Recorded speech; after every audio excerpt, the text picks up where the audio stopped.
Ici sur Dakar, un vent de changement souffle sur la relation entre la France et le Sénégal. En septembre 2025, il n'y aura plus de base militaire permanente sur le territoire. Bien que ces décisions ne soient pas encore définitivement actées, cette perspective vient d'une visite de courtoisie qui a été engendrée par le général français Pascal Lany, commandant pour l'Afrique, au général Mbaye Cissé, qui est chef d'état-major sénégalais. Alors, cette décision entre dans le contexte où la présence militaire occidentale au Sénégal est de plus en plus remise en cause par la population locale.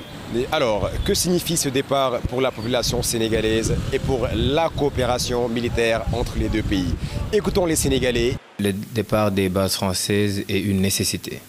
Pourquoi j'ai dit c'est une nécessité? Parce que pour retrouver notre souveraineté, notre pleine souveraineté, pour retrouver notre lustre d'antan, nous ne pouvons pas parler de souveraineté alors qu'il y a des bases étrangères au Sénégal, que ce soit la France ou d'autres bases, puisque nous sommes revenus dans un registre panafricain et qui parle de panafricanisme.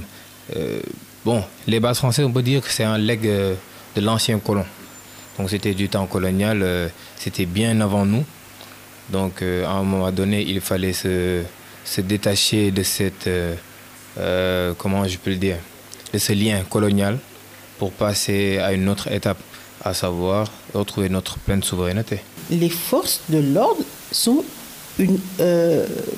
sont perçues comme une composante fondamentale de la souveraineté d'un pays. Alors le Sénégal n'en sortira que grandi. Le Niger l'a fait, le Mali aussi. Je pense bien que la Côte d'Ivoire est en train de suivre, donc pourquoi pas nous? C'est un départ qui suscite à la fois espoir et approbation. Pour beaucoup, c'est l'occasion aujourd'hui de réaffirmer la souveraineté du Sénégal et de tourner la page de l'époque coloniale.